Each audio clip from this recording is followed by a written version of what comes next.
Izan dugu alternatibako batzar nazionala eta besteak beste ari gara azkeneko hauteskunde zikloaren emaitzak aztertzen, horiek baloratzen. Eta ulertzen dugu emaitza oso onak, EH Bilduk emaitza oso onak lortu dituela. Are gehiago, esan dugu, Euskal Ezker Soberanistaren erreferentea izatea lortu duela. Gero eta jende gehiago hurbiltzen da gure proiektura, gero eta jende gehiago hurbiltzen da EH Bildura. Gure ustez, jendea badakielako EH Bilduk aukera daukalako errealitatea eraldatzeko.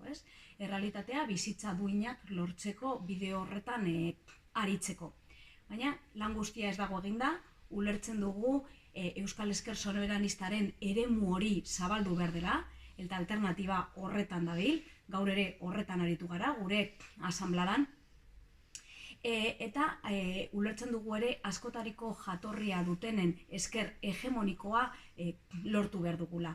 Gaur egun, PSEk eta PNVek irudikatzen duten eredu horren aurrean alternatibak aurkeztu behar ditugula. Lortu behar dugu beste eredu bat mahaigaineratzea.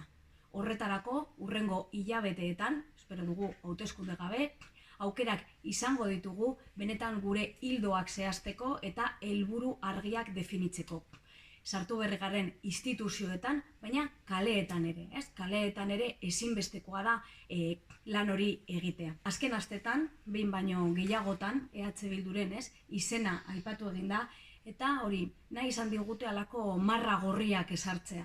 Baina, zer ulertzen dugu, marra gorri horiek finean direla, irudikatzen dutela dugun indarra.